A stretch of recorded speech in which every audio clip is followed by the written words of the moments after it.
In this tutorial, we will show you how to create a video recording in Engage. You can use this feature to record videos from your POV or from a camera of your choice. Now, to start your own video recording, open your menu by pressing either the menu or tablet button on your controllers or the escape button on your keyboard. Then click on the video camera icon on the bottom of your menu. Then click on video recording. If you press record, Engage will start capturing footage from your point of view. Press the pause icon to temporarily stop recording and the stop button to finish and save your recording. If you don't want to capture the video from your point of view, you can place a camera in your scene and record from that spot. To place a camera, click on Add Camera.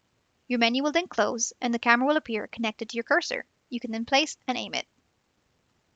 You can place multiple cameras in your scene and swap between them without stopping recording by clicking on the drop-down. You can toggle on the preview to get an idea of what this will look like. If you want to change the quality of your video, click on the resolution drop-down. By default, this is set to 720p, which will produce a video of average quality. You can increase or decrease the resolution as you wish, but keep in mind this will change the size of your output file.